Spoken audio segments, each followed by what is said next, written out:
He's given time. He wants Jefferson. Climbs the.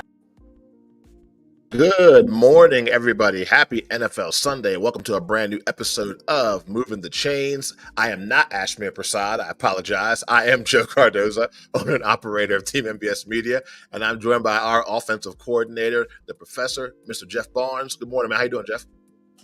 I'm great, and happy birthday to Thank you, our sir. host of the show today, Joe Cardoza. You know, we won't say how many. We'll just say happy birthday and leave it at that. Hey, I appreciate that. That's the best birthday gift I've gotten so far. What is it? What is it? 9 a.m. right now in the morning. So I appreciate that, man. Off to a good start with that one right there. Still got to get my free coffee. No, I can't miss that. You know, life has those little bonuses as we get older. We don't get the big birthday party gifts like we used to. We just get the little ones. We gotta You're definitely right about that. I think the one thing I'm still passionate about is before the sun sets, a piece of cake will be had. Preferably marble. Yeah, that's pretty much the only thing I'm passionate about when it comes to the birthdays is before the day is over. No cake, might be a little bit of a grumpy person, man. But NFL Week 11 is here. A lot of great matchups. We got a good show planned lined up for you guys. We got some guests from MBS hopping on. Talk about it. We have a co-host, actually. Kaz will be jumping on with me and Jeff in a little bit. And when we do our deep dive on this Vikings-Broncos game, who better to ask than Team MBS Media's Viking reporter, Steve Rogers. So Steve will be joining us as well. Absolutely. And you got to pay attention to his background and setup. That guy's background is sick. I told him he needs to make a YouTube video, Jeff, on how to make a background. We can all kind of take notes, especially the little spinning helmet. I'm a fan. Well, him and Monty were great with that. Monty had his little spinning Oregon helmet, I think it was. Yeah. There's an account you can follow on X, Twitter, whatever you want to call it nowadays. I think it's called Room Raiders, and they rate people's backgrounds. I used to be obsessed with that account, man. As I was telling everybody on college football on the last word, I'm about to advertise this Friday show for Bill and Brock. If you haven't been watching Friday, college football forecast, make sure you watch that. Shameless plug. My background is not virtual. This is literally me outside. So this is Florida living for you people in the cold weather states like Joe. Enjoy the heat because you don't get much of that this time of year. Unfortunately, this is a winter for us. So I get to do shows outside in the winter. You just ruined my birthday. Thanks, Jeff. It's supposed to be my day, man. It's supposed to be my day. You just spat on it. That's fine. Man, but hey, I get the extreme heat most of the year, so that part I got to deal with, and the wildlife that comes along with. So I miss a little bit of that what you're having, not the cold that you're getting, but a real fall. I do appreciate spring and fall. Yeah, nothing like going to dump your trash and having an iguana either jump out the trash can or be beside you. I'm good on all that. You can keep that, man. Before we start talking about the matchups we got going on today, we'd be remiss if we didn't talk about what happened on Thursday, where we had the matchup between the Ravens and the Bengals. And, of course, we saw the Bengals take a loss, 34-24. And not just that, but Joe Burrow out for this season yet again. Was the wrist injury something that happened before the game or during the game? That's still being investigated by the league. But either way, one of the top young quarterbacks in the NFL is gone for the whole season. And for a Bengals team that has Super Bowl dreams and a mission to get back to the Super Bowl, Jeff, what's your take on Cincinnati and where they go from here? You just got to keep grinding, right? We've seen teams, without their quarterbacks continue to win games. Minnesota played better than they did in the beginning of the season with Kirk Cousins. Without Justin Jefferson, they won't want to win 5 in a row. So you're seeing teams find ways to win. If you're Cincinnati, you have to find ways to win. You found ways to win with Joe Burrow. You have to find ways to win without him. It's at this point, the NFL season, nobody cares whether you're 100% or not. Those teams are going to come out and try and bury you week after week, whether you have your starter or not. Your main thing is you have to try and win, whether you have your starter or not. It sucks that you lose one of the best arm talents in the league. It sucks that you lose your locker room leader. But at the end of the day, you have to find a way to win. If you're the head coach that you believe you are, you can't say, I can't win because I don't have Joe Burrow. Yeah, good point. And something else I have to say too is with the injuries we're seeing in the NFL, and it can't just be me. I mean, you being in the game, coaching high school football, see it probably more than I do. But I think that now one of the top priorities for all these NFL teams, if you haven't done it already, you've got to have a top flight backup. You need to invest in a really good backup quarterback so that if your team does suffer a catastrophic injury, it's not that much of a drop off. Would you agree? In depth in general, right? We talk about depth is always something that gets tested during the 17 game season. It's going to happen. Injuries are going to happen, whether it's 2 games, 3 games, or a season. You look at the team that beat them Thursday night. J.K. Dobbins goes down the first game of the season, and yet they have found ways to run the football without J.K. Dobbins. J.K. Dobbins is a special running back. He was my RB1 in his draft class. He has done nothing to dissuade me on that, right? But you have to find ways to keep winning and being productive. Depth is the most important thing. It gets tested when you have injury. Dallas, they lose Trayvon Diggs. People are testing their depth at cornerback. They're finding out they got pretty decent depth at cornerback, right? You look at some of the other teams we talk about, 6 starting quarterback out this season. They tested the depth in Minnesota. Right? They're still winning with the young guy that they traded for, right? So teams are finding ways to say, hey, we got to find a way to compete, whether we got our starters or not.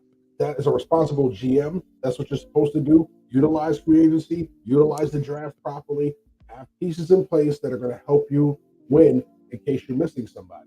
You're missing a linebacker, make sure that young guy behind him is ready to go.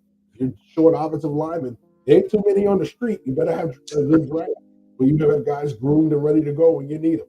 So I think that's where you're looking at it and saying, how are we addressing these issues when we have an injury that lasts the whole season, the last half a season, 4 weeks?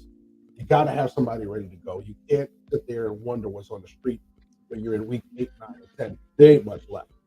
Yeah, this is the time of year. This is the time of year where your president, your personnel people, your scouting department, this your GM. This is where you earn your money because Absolutely. you know that football injuries are going to happen. So, like to your point, it's one thing to have depth; it's something different to have quality depth. And I think when you look at a team like Dallas, a team like San Francisco, whether it's a trade, whether it's a late round pick you picked up that people didn't think highly of, but you know could be something.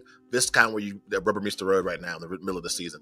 And the team that's feeling that is the Rams, right? We talk about Matt Stafford's injury, right? The guys they had on the roster weren't good enough. They wouldn't sign Carson Wentz because they were desperate, right? They made a mistake. They had better chances to draft other quarterbacks. Tyson Bagent would have been a fit for the Rams than the guys they had on the roster, right? There are plenty of guys going down. What happens in a 17-game season, it's been that way since it was a 14-game season. So you got to be able to bring guys off the bench that are going to be able to produce, because when it happens, nobody feels sorry for you, and especially the fans. The fans expect you to win no matter what. Yeah. Right? And if they lose faith when you have one guy out, then you're in trouble. Yeah, no, I definitely agree with you on that one. And also, too, before we leave off this Thursday night football game, of course, you saw the Ravens, Mark Andrews, all-world tight end, suffer that horrific injury. He's going to be out for the season. They're talking about the hip dip tackle and trying to ban that, and maybe that's the reason why the injury happened. You know me, I love my social media and my online stuff. I stumbled onto an account on YouTube. It's a doctor, actually, sports medicine doctor, who kind of reviews injuries in the NFL and breaks down what could have happened and should have happened, things of that nature. And watching his take on the Andrews injury, he asked, if you're a football player and you're a defender, how else are you supposed to bring Mark Andrews down? He didn't think that was malicious at all in that tackle. And of course, he prefaced it by saying he's a doctor, but he only played high school football. He's no professional. He didn't play college, but he asked, and he said, put it in the comments. How do you bring that guy down without tackling him the way that he did? And I ask you, as a guy who coaches football, I mean, do you think this is a tackle that they need to look into and outlaw and rules committee? And a guy I'm not a big fan of, but he has a job he has, Bart Scott, on ESPN, said they need to outlaw the tackle, almost kind of borderline, called Wilson a dirty player. I mean, what do you take on the whole situation? Unfortunately, this is where we're at. These gator roll tackles. The reason why these tackles, these injuries, these horrific leg injuries are up, especially around the ankle area and lower leg, is because we've taken out the head tackling. Right? We don't, traditional tackling would slide your head across the body, hit wrap, roll your hips through the tackle, drive the man to the ground. Problem is the head gets caught in there and everybody's afraid of concussions, right? That was the big thing, the concussions. So they started coming up with the near hip tackle and rolling them down, what we call the gator roll, right? Problem is, if a guy's foot is planted underneath you, that's where the horrific injury comes, all right? The guy's foot's planted. If he doesn't get it off the ground in time, he sprains it. Or if you get full weight on it while it's planted underneath you, it breaks. Okay, the ankle or the lower leg. All right, so you saw Jordan Travis in the college game yesterday. Same thing. Like gator roll tackling is being taught because we're trying to keep the head out of the tackling. To me, as somebody who traditionally tackled, I had one concussion in my life, and it didn't come in a tackle; it came in a drill. Okay, and it was because if you were taught to tackle properly, right? Even if you didn't get your head across, you're hitting the right thing and driving to the ground. Your head is bowled, your neck is bowled. You're not hitting with the crown of the helmet on top or the forehead. You're hitting with the shoulder and chest plate here, right? So you're not getting to really head into it.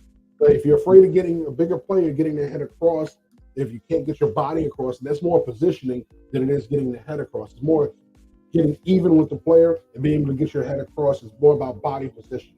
So there's a lot of things being taught from the youth level to the adult level where they're trying to do so much to keep the head out of it. The tackling is totally going a different way.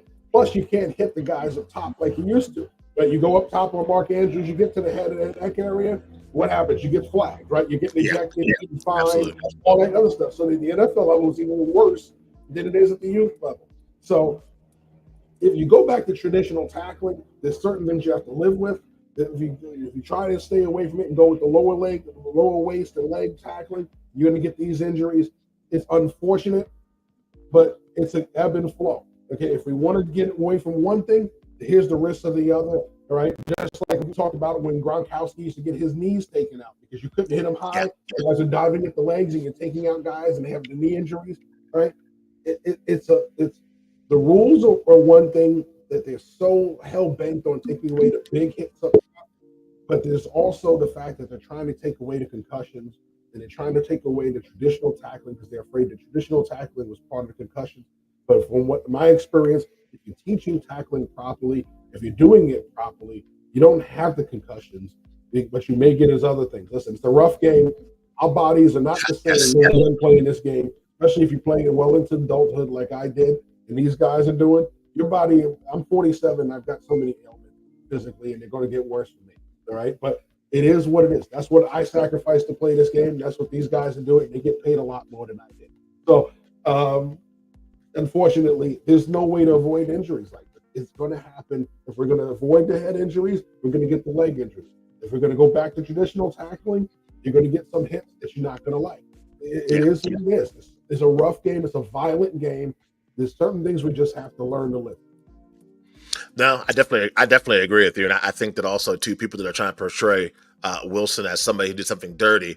To your point, I don't think he was doing something dirty at all. I think that was probably something that he's been taught since training camp, and they've been talking about since training camp. And he's seen off-season videos. I'm sure emails were sent out to players of the do's and the don'ts. He's just trying to follow the letter of the law. And to your point, unfortunately, Mark Andrews had to suffer from that. And I know people are coming out with the whole if it was grass, it wouldn't have happened. As a guy that played soccer for many, many years, I can tell you, planting your foot in the grass, it can still cause injuries, and it can still get stuck in the grass. It's the way the game is played, angle, science, all that stuff. Unfortunately, just the way it is, man. But hey, and okay, go ahead, Jeff. That was grass. Yeah, you think about it, that's natural surface, right? So it happens on both. I've had teammates who tore up their knee on grass, non-contact, just one bad plant. It's all it takes. Okay, and now we're playing at a faster pace and wide open space. These injuries are going to happen more and more. It's a violent sport. But we're playing it at a faster level, bigger bodies moving faster. They don't stop on a dime too much without breaking something. No, you're definitely right about that. Hey, before we do a deep dive into our first game of the week, we want to bring on our first guest. He's going to be our special co-host for this week, Mr. Cameron Bryce, a.k.a. Kaz. Good morning. What's going on, my man? What's up? Good morning. Good to have you on. Doing pretty good, man. Doing pretty good. Hey, well, let's just jump right into this, man. We're going to talk about the Raiders and the Dolphins. Of course, we all know about Las Vegas, big shakeup, get rid of their GM, get rid of their coach, promote Antonio Pierce to interim head coach. And what do? They go out and play some pretty good football. They're undefeated since he's taken over, going up against a Miami team that, in my opinion, they've beaten the teams they're supposed to beat, Miami, but whenever they've gone up against some of the bigger dogs, what you would call the elite teams, results haven't really been that good. What's your take on the Miami versus the Raiders matchup there, Jeff? I think what you're looking at right now is, can this Miami offense come out firing on all cylinders and put this team in a chase mode? I think if they let the Raiders hang around, it's the recipe for disaster. If they come right out and do what you do, Miami, run the ball, make those big plays down the field with those receivers, put up points at a premium early, make the Raiders chase you. They're not as good, not as competitive when they're chasing people as they are when they're allowed to let Josh Jacobs hang in games with you, open up that play action pass. What about you, Kaz? You think that the Raiders continued their role and go to 3-0? Do you think that Miami does what they're supposed to do and handles business? I think this will be a big test for Miami, especially the defense. Xavier Howard, Jalen Ramsey, they're all finally back. And I think this is like their second or third game together playing. So this is a big test for Miami to show up and blow this team out the water and put up almost 70 points like they did week 1. So this will be a big game for Tua to sit out in the fourth quarter. But if they can't stop Josh Jacobs in a running attack and get Devontae Adams going, then it'll be a long game for the Dolphins. Wow, predicted a 70-pointer again. I don't think anybody's ever scored 70 points twice in one season. So you want to wait to the end to do our picks for this game, Jeff? Or do you want to go now? We'll wait to the end. I know Greg is throwing his in the chat. I'm marking his. Oh, Kaz already threw out one. He's good. He didn't just pick Miami. He picked 70 points. Let's make sure we keep that on track. Talk about another team that's reeling and another team that's still trying to fight for their playoff lives, and that's the New York Jets as they face the Buffalo Bills. We all remember that fateful Week 1 matchup. Aaron Rodgers had that injury where he ruptured his Achilles tendon. He's been out all season, but the Bills lost that game, and then they also have lost a couple of games you thought they should have won. They're just reeling after that performance against the Denver Broncos. For me, this is a big opportunity for Josh Allen. There's a lot of people that have been chirping, whether it's his own teammates, the media, about his performance. If you're Buffalo, you can't lose this game. You've got to find a way to win this game. Unfortunately for them, though, one thing about the Jets is their defense is good, and they come to play week in and week out. If Zach Wilson's able to make a few plays to get some points on the board, I think that can at least keep the New York Jets in this game. But I think for Buffalo, it's a must win. We'll start with you first in this one, Kaz.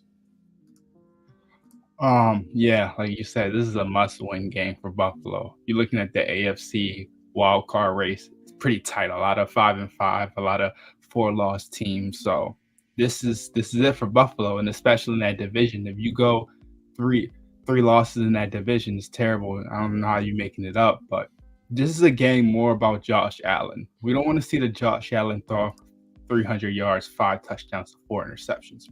We want to see the Josh Allen controlling the game, managing the game, keeping the Jets defense on the field, because that's what you need to do. Keep Zach Wilson off the field. Don't let Breece Hall and Garrett Wilson get involved. And if Josh Allen can limit his turnovers, because I know the turnovers will happen, an interception will come here and there.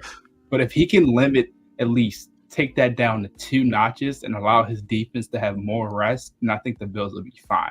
But this is an interesting matchup. The Jets have a top 5 defense in almost every category, and I don't think it's going to be that much of a big difference. This game's going to come down to the last 2 minutes, maybe a Zach Wilson game time drive.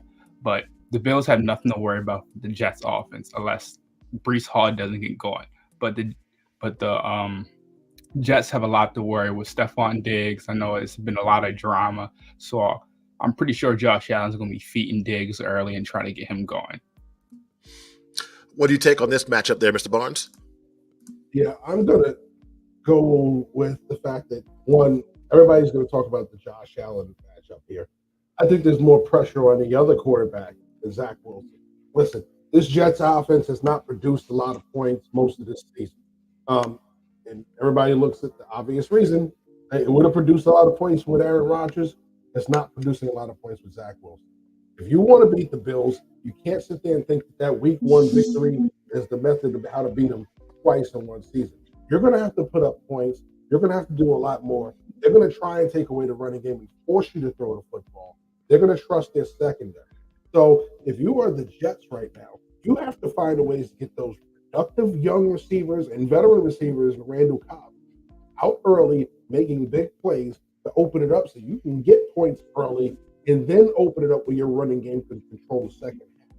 You can't come out trying to ground and pound and protect your quarterback versus Buffalo, because when you get to the behind, that pass rush of Buffalo, with Von Miller and re-energizing all those other players, is going to really set the hounds loose on them if you're getting that situation where you have to throw the football. Do it early where you can run later. That is the recipe to beat Buffalo. Make Buffalo come back on you. Don't give it to the point where you have to come back on Buffalo. You're not going to do that twice in the season. Make Buffalo come back and you get the early lead, protect the lead, build the lead, and make them chase you.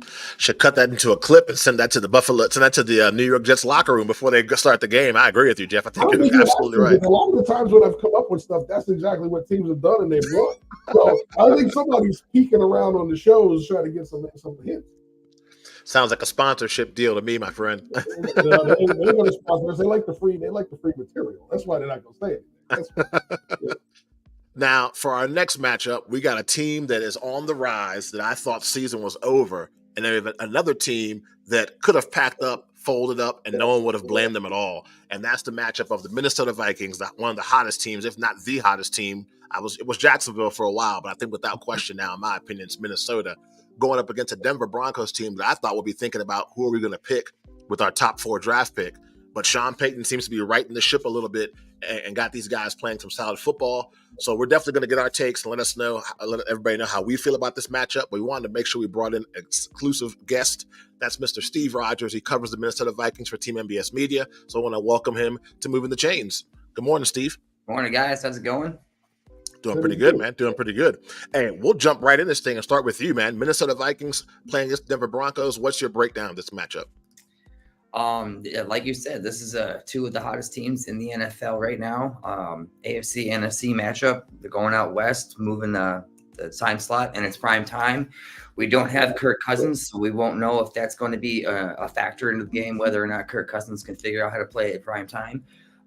So we've got to figure out if Josh Dobbs can handle prime time. And so far in the 2 weeks coming out of nowhere with literally 0 snaps coming off the sideline in Atlanta, he put up a performance that got another win and then got a week to actually learn names and learn the playbook and did it again. And this week he's going to have the entire roster names known and probably some of the staff as well. So I think he's going to have a handle of the playbook and whatnot with that 4.0 rocket scientist GPA brain he's got. It's all a matter of what he can do. And he's looking like the Lamar Jackson 2.0 with his running ability. So I think the pressure is going to be on the Denver defense that has been playing quite a bit better to slow down what's happening here in Minnesota. And I think we have KJ Osborne back, so that'll help with getting another receiver for him to throw the ball to. Jordan Addison has been stepping up as a rookie and looks like he's trying to play his way into contention of Rookie of the Year outside of CJ Stroud blowing up. But yeah, I think the Vikings have everything they need to win this game. They're playing complementary football now. Their defense is the holding teams under 20 points, and the offense is scoring about 23. So that's a recipe for success about every day of the week in the NFL. And Brian Flores has turned this defense around. They're almost top 10 in a bunch of categories defensively. I think this is every reason for the Minnesota to keep on rolling and to slow down that Denver team a little bit. How do you see this matchup playing out there, Cass? Oh, this is really a tough matchup because I just feel like Sean Payton has the Denver Broncos right where everyone thought they could be. Russell Wilson, wouldn't say he's back. He's back to playing winning quarterback football, and the defense is starting to show signs of what they should have been all season. But I'm going to lean towards the Vikings. I just think it's something miracle happening in Minnesota right now. They just have some type of chemistry. Ever since Kirk Cousins went down, I feel like all the guys are stepping up on a whole nother level. I feel like this will go down to like a one-score game in the last 2 minutes, but I trust in Josh Dobbs more than Russell Wilson right now. I can tell you that. Yep. Last but not least, Mr. Barnes. Yeah. I think what you have to look at is both of these teams are surging for the right reasons, right? Denver, ever since they hit rock bottom against Miami and that 70-point drubbing that they took. In Minnesota, the rough start to the season. right? Letting the Tampa Bay game get away to open the season. Some of the other losses they suffered after that, before they finally said, you know what, we figured out a way to right the ship and get this going. 5 games they've won in a row. They lose Kirk Cousins, they don't miss a beat. Okay, they still wind up continuing to win. But what you're also seeing is, how about Josh Dobbs? Here's a guy who's bounced around as a backup, time and time again. Goes to Tennessee last year, gives the Cowboys fits, but couldn't seem to win the game. Right, couldn't win those games when he started. What he's done, because there's a guy who a lot of people had a backup grade or draft grade. He's found a way to use his unique skill set to make him an effective start, and that's something that teams are now banking on. Minnesota is reaping the rewards of it. Arizona was able to stay afloat with it at the beginning of the season with him as a quarterback before they were getting their starting quarterback back in Kyler Murray. I think what you're seeing here is a guy who says, I have a unique skill set. I'm going to find a way, no matter what offense I'm in, to make it work and produce points. And that's what he's doing. And it's hard for teams to game plan for a guy who understands he has something unique and it helps him out to win games. So he's finding a way to do that. He's elevated his game, and as a result, the Minnesota Vikings are continuing to win. So it's going to be a tough matchup for Denver because there's a team just as hotter than them, all right, coming into this game. They got to be able to go out there, one, contain Josh Dobbs' running ability, blanket those receivers from Minnesota. You got these young DBs who are supposed to be capable of doing it. About time that they do it for you. And, of course, you got to protect Russell Wilson and get that running game. Nah, good breakdown for sure. And I know we're supposed to get Steve's pick before he hops off the show, but hey, it's my birthday, Joe. So it's my birthday, Jeff. So we're going to do things a little different. Let's keep Steve on. Let's talk about our next matchup, and then we'll do rapid fire with everybody. So I will give you a chance to get your tally sheet all correct so we can talk trash throughout the day. We can talk trash throughout the day. So our last deep dive matchup we want to talk about is a Super Bowl matchup. This is a big time game right here. Talking about the Kansas City Chiefs going up against the Philadelphia Eagles. Man, this is what everybody's been waiting for. I know I had this game circled when the schedule first came out. Who doesn't like a good Super Bowl rematch, especially when both teams don't lose a lot of what they had before? I think for Kansas City, this is the best defense I've ever seen since they had Patrick Mahomes in their team. So it's not just relying on Mahomes to put up 50 points a game. Their defense can go out and make plays as well. Still some questions at receiver. I mean, if somebody asked me who the Chiefs' number one receiver was, I really couldn't tell you. So that's something they have to work on for sure. I think for Philadelphia, they've just been hitting on all cylinders. I mean, A.J. Brown rolls out of bed and gets 100 yards receiving, seems without any kind of effort at all. The running game kind of gets another assist with Jalen Hurts' legs as well. And, of course, tush-push fame. Ken's talking about that. This is going to be a really, really, really good game. And I think both defenses are going to dictate how the game goes. We'll let our guests go first. So we'll talk to you first, Steve. What do you think about this Chiefs-Eagles matchup? Yeah, this is going to be a fun matchup. This is, like we all know, this is a rematch of the Super Bowl. So these are powerhouses coming at it, and they're, again, two of the teams that are at the top of each of their division. So there's no doubt this is going to be a really good match. And it's at home with Kansas City, so they're always a tough out, even at home, no matter who's playing. But for some reason, I feel like I want to lean Philadelphia in this one just slightly. I don't know. I feel like they have more of a complete offense, defense, players stepping up on both sides of the ball that make it just a little bit too much for Kansas City, who, yes, they've got the best defense they've had. But like you said, I don't know a receiver outside of Travis Kelce who they can rely on. So I think it's going to actually come down to who's going to have a bigger running game. Is it going to be DeAndre Swift or Pacheco? So that's how I think it's going to roll out. Cass? I've been thinking about this. I really don't have a clear-cut winner. So I'm going to say for right now, and in my thoughts, I'm going to take the Chiefs because of the role they're on, the way their defense is playing, the way Patrick Mahomes is getting his wide receivers involved. You're starting to see production from Rasheed Rice, Kadarius Toney, Travis Kelce is back to being healthy, and you still got Isaiah Pacheco. But the thing about the Eagles is their defense hasn't played that well at all this season. We haven't seen that shutout performance from the Eagles defense. We haven't seen that shutout performance from the front seven with 4 or 5 sacks. We haven't seen Slay in the secondary come up with big plays after big plays. So I feel like this is either going to be a big game for the Eagles defense or the Chiefs are going to run away with it. Calling out the Eagles defense. I like it. And I think he hit on a point, right? We talked about the Eagles defense last year, and you talked about one name that made a big impact. What was his name? Chauncey Gardner-Johnson, right? In the middle of the field, he was able to come up and play in a nickel. He was able to play deep. He made so many plays, made big tackles for him. They haven't replaced him. Byard, good player. He is not Chauncey Gardner-Johnson, and you're seeing that. Even with the addition of him, he has not totally changed that defense. Now, granted, they've had the bye week this week since the Dallas game where he debuted. In the Dallas game, he was there. He made a couple of plays, but he was a liability as well. So I think what you're seeing right now is if they can get some kind of production that matches what Gardner-Johnson did, then this defense goes back to being what it was last year. So without that, teams are finding a way to not have to throw it light.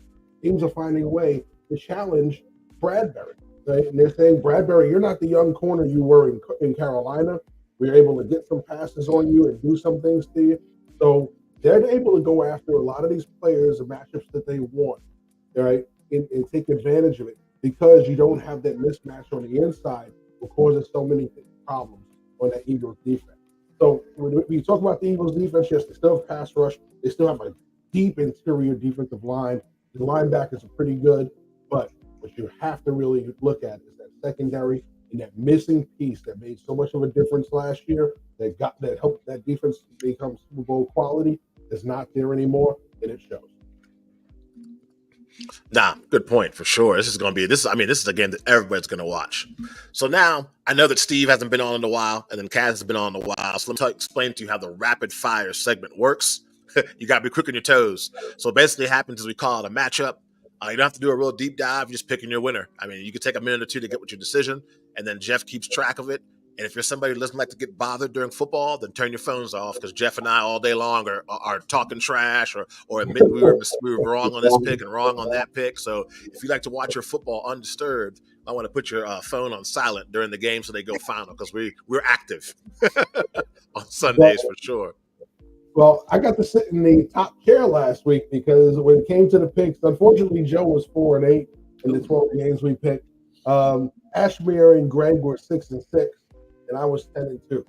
So the matchups we split on were the ones where I got over the most on. Those are the ones I got all correct. I did get my lone wolf correct, but once again, the two losses came in games that we all four agreed on. That's it. That's the problem. We all four agree on the game. It's usually when things go wrong. So I'll be watching for that this week. No, you're definitely right about that, man. Well, let's go ahead and hop right into it, and let's go ahead and get this rapid fire started off. All right, so first matchup I got is Steelers versus Browns. I'm gonna go Steelers. You guys can just shout your picks, man. I think you're on mute, Kaz. Cleveland DTR breakout game. Okay. This one I'm having a tough time with this one because Cleveland's quarterback went down, so I'm not sure what they can do with their backup there, but their defense is really holding that team together. And kind of the same thing with the Steelers. It's kind of the defense holding it down. They don't really have it figured out on offense. Pickett's kind of it, and I would say Pickett's more reliable than the backups Cleveland's bringing, so I'm going to edge slightly towards the Steelers defense in this one. All right, so Steve, Steelers. What about you, Jeff? Oh, listen, I'm going Pittsburgh. This team keeps winning. As much as I like Cleveland, I think DTR is an excellent young quarterback who's going to be around for a long time. But I think somehow this Steelers team just keeps winning. There's nothing spectacular about it. There's nothing spectacular about it. They just find a way to muddy a way to a win. So they're going to do it again this week. Yeah, you look up in the final score, you're like, how'd they win that game? When I turned it on, they were losing 10-3, and then they get a 17-10 win. It's just kind of crazy. It shows you how good of a coaching staff they have there, and how good Mike Tomlin is. If anybody goes, we don't have a lone wolf for Cav. Greg is agreeing with. Okay, cool. Now this next one, I think it should be unanimous. If it's not, wow, this person might want to turn their phone off. We're gonna go Cardinals Texans. Oh wow, Texans. Yeah, I'm going Texans as well, Greg and Jeff. Greg hasn't put his in there. So we've got everybody with the Texans, right? Yeah. Kyler Murray's back. That's nice. Kyler Murray's back, and That's nice. we went against him last week and lost. Him and CJ Stroud, a lot of points possibly in this game. Whew. It'll be a good fantasy game, that's for sure. I'm very tempted to lone wolf on this one. I'm very tempted to lone wolf on this one, especially how we've been doing. We all agree. Yeah, you know what? What the hell? I'm going Arizona. Ooh. Okay. All right. Next matchup is going to be the 3-6 Titans against the 6-3 Jaguars. I'm going to go Jacksonville. I'm going to concur. I agree. Jacksonville, Trevor Lawrence, Travis Etienne, they've got too much going on. They were one of the hotter teams, 5 in a row. They'll get back on track. I'm going Jacksonville. I think this is the game for Trevor Lawrence to finally go through it. I know this year he hasn't been that great. Nine touchdowns, 7 interceptions. It hasn't been his great year, but I think this is the game where the Jacksonville opens it up and finds some way of success so they can make a wild card push. I'm going to go with you guys with Jacksonville. I think they've been solid so far. We saw some pitfalls from them, but I think what we're looking at with the Titans is you have inconsistency offensively. It's a division matchup. Jacksonville owned this division last year. They want to make sure they continue to own it. Right now, they've got Houston to worry about. The best thing they can do right now is take out Tennessee. So I'm going to go Jacksonville as well. We got the 5-5 Raiders against the 6-3 Miami Dolphins. This one's interesting because since they made their change, Antonio Pierce has got that team re-inspired, and I think he's got the team's attention in the locker room, and that speaks volumes. It does a lot. Look around at Kevin O'Connell, what he's done in Minnesota. He's turned the culture around, and the team's something completely different. So coaching matters. Having the right coach matters. Having a voice that's being heard and responded to by players matters. So this is going to be a tough game for the Dolphins, but I expect the Dolphins and Tua and the offense to rise to the occasion, and Waddle and Hill to be too much. Okay, so you're going Miami. Is HN also back? I believe he is back. Yes, he is. So I'm going Dolphins. Yeah, like I said earlier, I'm going Dolphins. I expect them Dolphins by a lot. Too much speed. I expect either Xavier Howard or Jalen Ramsey to have a pick 6 too. Ooh. Well, that makes sense. Got a rookie quarterback. But with all that being said, I'm drinking the Kool-Aid. I'm going Raiders. I like what they've been doing. Lone wolfing because I'm going Dolphins. Like I said, I expect an offensive explosion early. Get away from this team. Don't let them hang around your rearview mirror. I'm going Miami. But Joe's got a lone wolf on. Lone wolf. You know what? I like it because you know what? It's not a consensus pick. That makes it a lot better. Makes me nervous. There you go. 6-3 Dallas against the lowly 1-6 Panthers. I think this is unanimous. I don't think anybody's going to pick Carolina, are we? Dallas might put up 70. Yeah, this game I could think could be a 70-point game for sure. For sure. We got the 3-7 Bears taking on the 7-2 Detroit Lions. For personal reasons, I would sure like the Bears to step up and stub the Detroit Lions' toes, but I don't see that happening. I'm going to go Detroit. I think this game is going to be much closer than anyone expected. Justin Fields is coming back. I believe this is the game this is probably like the do or die game for him. If he doesn't show out, they go the other direction. Maybe you go Drake May, in which I think they should do over Caleb Williams, or maybe like this is the game where you can build for the future. But this is it for Justin Fields. He has to show up against a big time matchup and show some promise, because if he doesn't, they're just going to kick him right to the curb. There's an interesting amount of quarterbacks coming out of the draft class this year, too.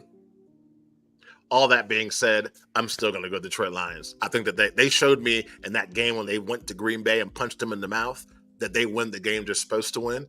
And this is one of those games they're supposed to win. So I'm going to go Lions. Yeah, listen, it's two teams. very good and very bad. It's a division matchup. Anything can happen. But right now, I'm going to go with the team that's playing the better football in Detroit. It is no-brainer in this game.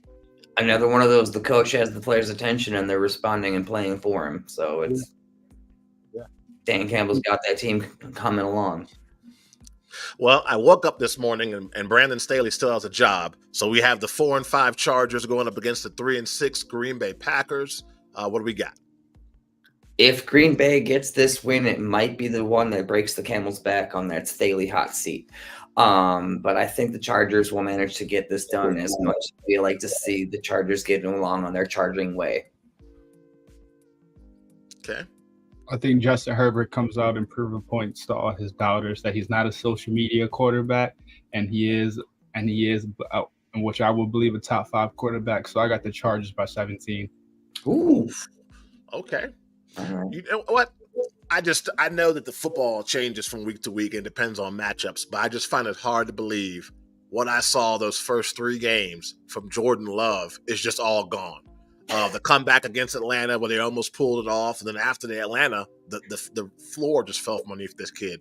So I think somewhere in there, if they can get a running game, hello Green Bay, run the ball, they have a really good chance. I'm going to go Packers. Wow, Joe and Greg going with the Packers. And guess what, guys? I'm going to join you on that train. I believe they can run the football against a defense that's susceptible against the run. I believe they can play quality defense and get pressure on the Chargers. I believe they're going to be in this game with a chance to win it in the end. I don't believe in this Chargers defense. They have not given me reason to believe in this Chargers defense. This is not the Jets. This is the Packers. And give me Green Bay. Who's on the road? Is it in Lambeau or is it in SoFi? I don't think it matters at SoFi the way teams travel.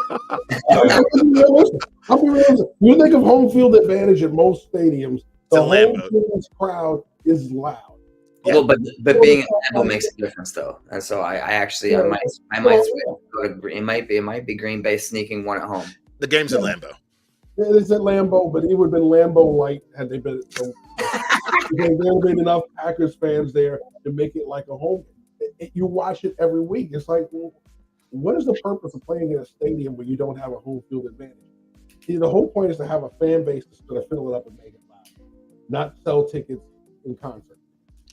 What a segue to a team that can't fill a stadium up at all. We have the 4-6 Commanders going up against the 2-8 New York Giants. I think we all know who I'm going to go with. They haven't lost since I've won the hat in the show. Every time except that they lost the Eagles game, but we won't count that. So I'm definitely going to go Commanders. I'm going to get on the Commander train as well. The Giants have nothing to play for, except draft stock. So yeah, they're trying to lose. Yeah, I'm definitely going Commanders. Big game for Brian Robinson. And Sam Howell is looking like a franchise quarterback. He'll continue to prove that. Yeah. I'm seeing a team in Washington that's improving. They're not there yet, but they're getting there. I didn't like the trades they pulled off at the deadline, getting rid of your edge rushers. If you're going to be competitive in the NFC East, you need all the edge rushers you can get. So I understand they want it picked. They want to be able to rebuild this team in their image. Understandable. All right. So with that being said, I think everybody's going Commanders for a reason. We talked about the Giants. They're a train wreck right now. They may be playing one hard, but that's all they got to see the infighting on the sideline. It's just a mess. It looks like the level I coached and played at for many years in semi-pro with a lot more money behind it. Okay, arguing on the sideline, players can't get along. Nobody knows what the heck is going on. Third-string quarterbacks out there. Yeah, it's a mess right now in New York with both of those teams, but even more with the Giants. Give me the Commanders. Cool, good deal. 6-3 49ers against the 4-5 Tampa Bay Buccaneers. Covering this Buccaneer team, they were tough. They were tough out. Unfortunately, it won't be that tough for San Francisco, who's getting all their pieces back and playing. Yes. They just can't keep up with San Francisco. Give me San Francisco. I am on exactly in that same mantra. Tampa Bay is a tough out. They still have a lot of that Super Bowl defensive pieces in place. They're still kind of humming along. They're trying to get it together with the offensive side and Baker Mayfield, but they don't have what San Francisco brings to the table. I'm going San Francisco. Yeah, I'm gonna go San Francisco. I just don't think the Bucks can stop that pressure. When Baker Mayfield gets pressure, all things go to hell. You can't run the ball, you can't throw the ball. So I feel like Nick Bosa and Chase Young will be feasting at Baker all day, and the offensive line is pretty terrible right now. So it's gonna be a sad game for Mike Evans fantasy owners. Yeah, if he plays, I know he was on the injury list, but he could still play. I haven't checked. I haven't looked since we started recording to see if he's playing or not. But yeah, 49ers all day on that one. Then we got the 5-5 Bills against the 4-5 New York Jets. I'm gonna go Jets. I'm gonna definitely go Jets. I just feel like they got the Bills number. I feel like the Jets are trending in the right direction. I feel like every other week Zach Wilson kind of has a good game and then falls back with another bad game. So I feel like the Jets from last week, they know what they need to do. Get the ball to Garrett Wilson and Breece Hall, and which Garrett Wilson is playing today. I know he was questionable, but they said he is playing today. And Sauce Gardner, we haven't seen Sauce Gardner have like that breakout game yet. So I think this will be the game. I'm going to go Bills. I think Josh Allen gets it right for once. Yeah, I think this is a big game for the Josh Allen and the Bills. I think they're trending the wrong direction. Their team's trending the wrong direction. They kind of have been the last 2 years. They haven't lived back up to their potential that they were supposed to be. And every time they are supposed to live up to the potential, they can't seem to do so. So I think maybe there's some kind of, I don't know, is it Josh Allen can't handle the pressure? Is it a maturity thing? But it's not just the team, because the team too, because they fired their offensive coordinator. They're a fire, and I don't know if they can actually right the ship at this point, because they just can't see. They're talent wise, they're San Francisco, but they don't have the system in place to follow through with the talent. So the potential and the talent aren't coming together. I don't know, maybe it's the coaching, but I think the Jets, who are treading water and trending in the right direction, might have a chance to pull off the upset. And I think I'm going to go that the Jets on this one. That was a long, windy road there, Steve. You almost lost me. Listen, I'm in the words of LA, like, let me talk to you. So I'm going to go with the Buffalo Bills. And the reason why is both of these teams are kind of in turmoil. Right? One is trying to find a way without their leader. The other one has their leader who isn't playing like the leader that they expect. They need this win. This team already beat you. You can't afford to get swept by this team and think you're going to make the playoffs. So there's a little more desperation on the Buffalo side than there is on the Jets side. The Jets are playing with house money. They lose. Everybody expects them to lose. They win. They get the pound in their chest and say, see, we told you we're still here. So right now, they're playing with house money. The team with all the desperation right now is the Buffalo Bills. And you got a really rugged schedule coming up. You need this win. You got to have this win. Yeah. Good point about their schedule. 3-6 Rams against 6-3 Seahawks. Oh man, division matchup. Yeah, give me the Seahawks. I think they're starting to play better football than they played early in the season. Geno Smith is becoming a little more consistent again. That running game is kicking up. The defense is finding ways. I love the Devin Witherspoon pick. He is playing absolutely great for this defense, giving them something in the slot that they need. And they don't have to overuse Jamal Adams in places he doesn't need to be in. I think the Seattle Seahawks defense is starting to come into fruition. Can they keep with San Francisco? Not just yet. But right now, I think they bury the rest of the teams. Yeah. I think that the Seahawks remind me of the Steelers. One of those teams where you're like, how did they get 6 wins? Because it's never too high, never too low. So I'm with you. I'm going to go Seattle Seahawks. They move to 7-3.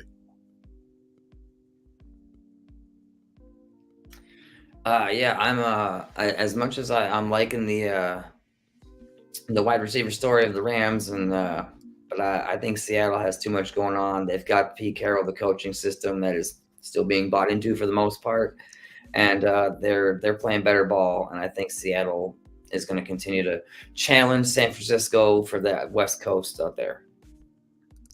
And what about you, Kaz? Who do you got? I'm going to definitely go to Seahawks, like Jeff said. I think last week we showed what Kenneth Walker can mean to this team. if you get Kenneth Walker in that run game going, this Seattle team is very dynamic. That allows DK to get open. That allows Tyler Lockett to get open. You have to trust and run the ball to Kenneth Walker. He is your key to winning every single game. So I'm gonna go Seahawks. Vikings 6-4 against 4-5 Denver Broncos. Just because everybody knows I hate Kirk Cousins because I think he just, I don't know, we probably did him dirty if you really look at it with Washington, but I still blame Kurt, so I can never support him. So I'm going to go Broncos. Russ cooks a little bit. It's the battle of the hot teams, right? One's starting to get their legs back in Denver. One's on a streak. They can't seem to be stopped. I'm going to go with the team I trust a little bit more in Minnesota. Reason being, they're playing great football on both sides of the ball. Denver has gotten it better on defense. Is allowing their offense to play a little more freer, but they're still not their offense. And I think that's going to be the difference in this game. Minnesota's still finding ways. Like I said, Josh Dobbs using his unique skill set to make plays, and teams are off balance because of it. I'm going to go with Minnesota. I'm also going to go to Minnesota. Shocker. I don't think it's actually going to be as close of a game as everyone thinks it's going to be. I think Minnesota, for a lot of reasons, is the superior team, and they're playing better. And the hotter team is going to put out the flame of the smaller hot team. But that's because Kevin O'Connell, the head coach, and the system that's going on in that locker room, and bringing in Brian Flores. Everyone, all the players on that team have bought in 1,000% to what they're selling coaching wise in that building. There's just something chemistry going on in that building that is special and unique. That the way that these guys are running through walls for each other, and when someone goes down with an injury, they're finding ways of unknowns to step up and fill the hole and the void. We've won 5 straight games without Justin Jefferson, and now a couple games without Kirk Cousins, who was supposed to be the leader of this team.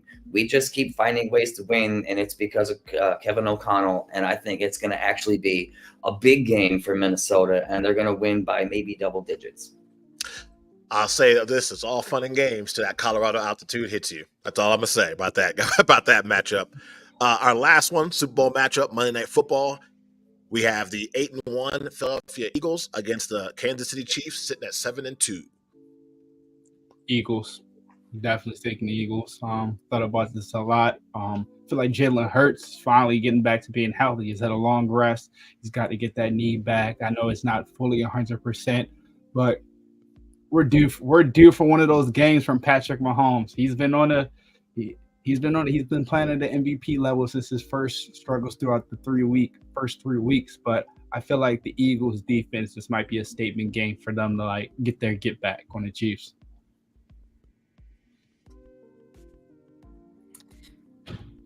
I have been fighting back and forth with this one because I love Patrick Mahomes. I like the Chiefs.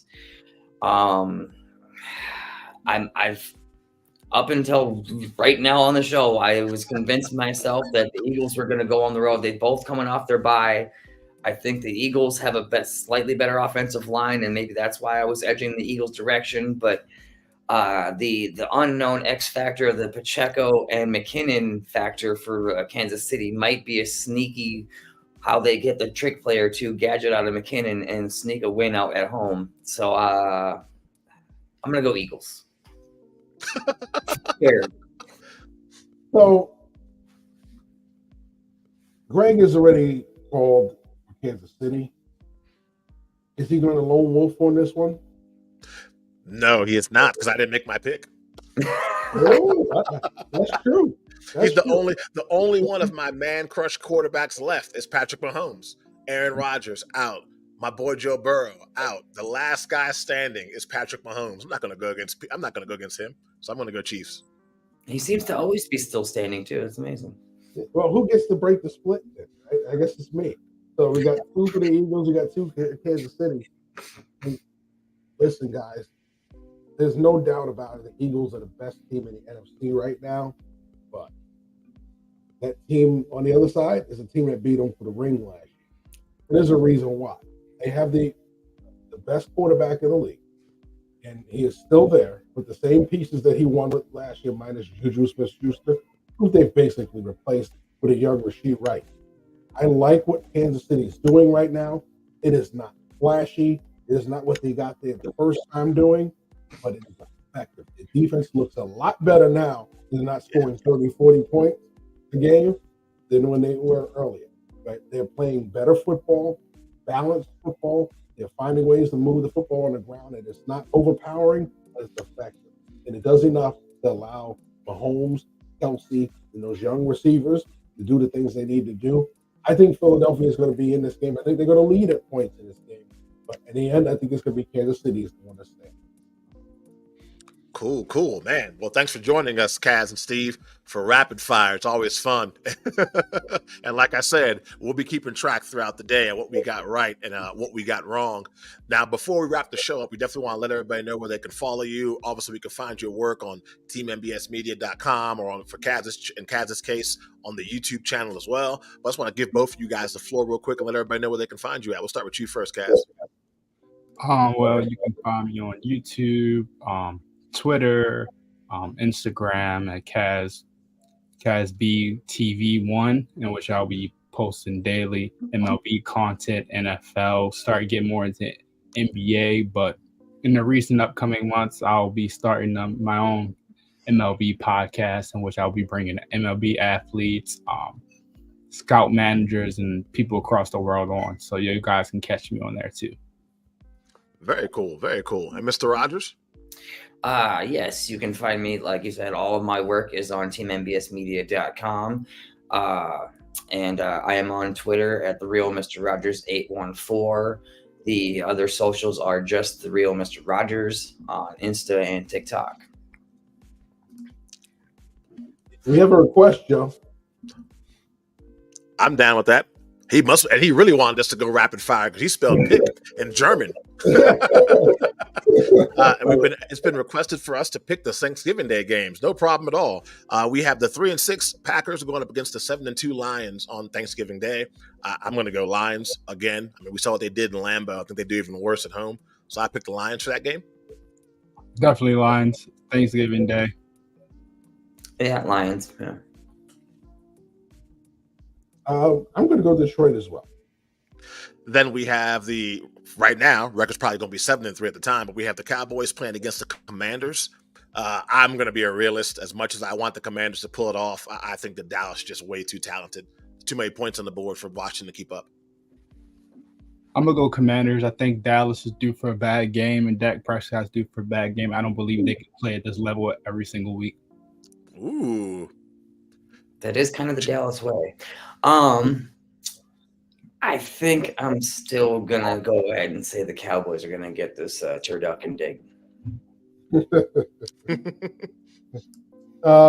Listen, I can't deny that Dallas on Thanksgiving Day, recent years mostly, has been very, very vulnerable.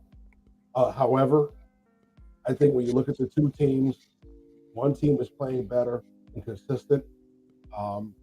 I think Washington gives you a lot offensively, but defensively, when you look at it, I think Dallas will be able to get in the end zone enough times to pull that game out. It's going to be close. It's a rivalry game. We know all the stuff. Cowboys, the other name. But in the end of the day, I think you're going to look at it, the better team pulling it out. Yeah, I hope I'm wrong, but I think Dallas got this one. Then we have the 49ers and Seahawks, which is going to be this is a bring your big boy pads kind of football game. This might be the game of the day right here, in my opinion. I'm going to go 49ers. I think they're on the roll. Yeah, I'm going 49ers. I just don't think the Seahawks have what it is to stop Christian McCaffrey. Are we unanimous in this? Greg is saying Seahawks, so we are not unanimous. Oh, good luck with that. And no one thought that the Vikings could beat Christian McCaffrey when they came here, and that's exactly what happened. It helped them start their sputterings. But I think, oh man, Seattle. I almost want to go Seattle, but the 49ers are a juggernaut out in the West, and I think they're the team that is going to have any chance at beating the Eagles. If you're going to catch the 49ers, catch them on the short week. I'm going to go with Seattle. Okay. Cool.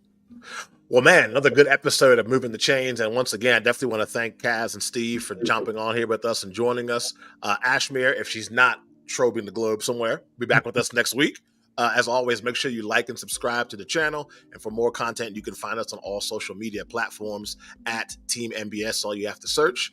Enjoy the rest of the day, and we'll catch you guys next week.